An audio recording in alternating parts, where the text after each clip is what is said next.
na minha esquerda, pode se inscrever. Nós já temos aí 1,02 mil de inscritos lá no canal do YouTube. Vamos lá. Lucas capítulo número 22 e o versículo de número 39 diz assim: e saindo foi como costumava para o monte das oliveiras, e também os seus discípulos o seguiram. E quando chegou àquele lugar, disse-lhes: orai, para que não entreis em tentação. Meus queridos irmãos, primeiramente, a epígrafe do texto fala Jesus no Getsemane. E a palavra Getsemane, ela quer dizer azeite. E o azeite, ele só é produzido quando as azeitonas, elas são feridas e elas são esmagadas. Jesus, ele foi esmagado. E o profeta já falou no capítulo 53 que ele foi moído, ele foi transpassado pelas nossas transgressões. Então, tem tudo a ver com esse cenário, o cenário de Getsemane. Mas no versículo 39, que ele foi para o Monte das Oliveiras. E o Monte das Oliveiras significa o Monte da Exaltação, significa o lugar da exaltação.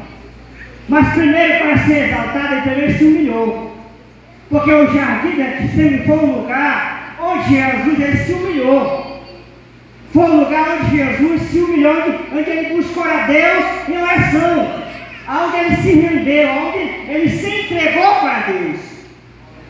Porque para primeiro ser exaltado, tem que se entregar primeiro, tem que se humilhar primeiro. Então o Monte das Oliveiras é um lugar da exaltação. É um lugar da exaltação. Jesus gostava de monte. No capítulo 6, versículo 12 de Lucas, diz que ele subiu para o monte e ficou a noite toda em oração a Deus. Mas você pode fazer do seu quarto um monte. Você pode fazer da igreja um monte de oração. Jesus gostava do monte. Mas por quê? Porque ele não podia ir para o templo porque as multidões apertavam Jesus. Então, ele ia para o monte para ficar mais recuado, para se sentir mais só com Deus. Porque tem momentos que a gente tem que se isolar para ficar a sós com Deus. A necessidade de, às vezes, nos recuar, nos isolar e falar e ficar a sós com Deus. Jesus subiu para os montes para ficar a sós com Deus. E no versículo 40, e saiu daquele lugar e disse: orai, para que não entreis em tentação. Foi um pedido que ele fez para os discípulos, e esse pedido ele faz também para nós, para que eu e você venhamos a orar. Ele podia ter dito para os discípulos: não, vamos fazer aqui um churrasco, né? Vamos fazer um churrasco para tomar com Coca-Cola. Não, mas ele fez um pedido para que eu orasse.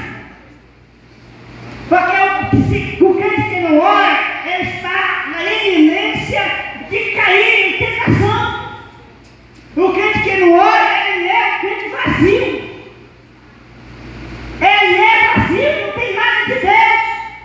Então tem que orar para não cair em tentação, para se manter fortalecido pela presença gloriosa de Deus. Então é uma necessidade de orar, é uma necessidade de oração. Ele falou isso, para orar, para não entrar em tentação. E o versículo 41. E afastou-se deles cerca de um tiro de pedra, e pondo-se de joelhos, orava. Ele orava de joelho. Eu particularmente gosto de orar de joelho. Jesus gostava de orar de joelho, mas há uns que oram caminhando, com as mãos estendidas, há outros que oram sentado, até porque é questão de saúde, não pode se ajoelhar. importante não é a posição, o importante é você orar. Ou seja, de joelho, ou seja, andando, ou seja, em pé. O importante é você orar. É importante você ter uma vida de oração. Não importa como você vai orar. O importante é você ter atitude para orar. E aqui aconteceu um fenômeno na vida de Jesus, que a medicina ela dá o nome de hematídrose, porque ele estava num estado de angústia muito grande.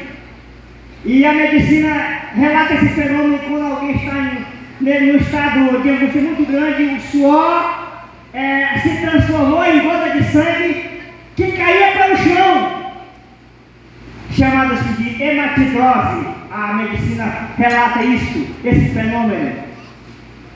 Mas tem outro lado interessante, é que apareceu um anjo e confortava Jesus naquele momento crucial, naquele momento doloroso.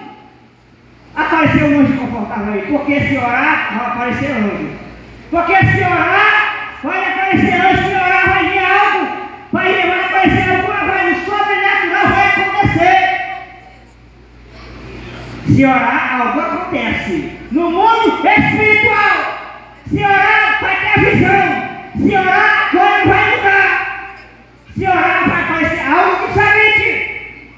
Jesus apareceu um anjo, mas para você pode ser um consolo, para você pode ser uma resposta, para você pode ser a solução de uma causa na justiça, através da oração. Naquele momento, Jesus pensava de um anjo, mas para você pode ser, está fazendo algo, sem ser um anjo, vai ser um livramento.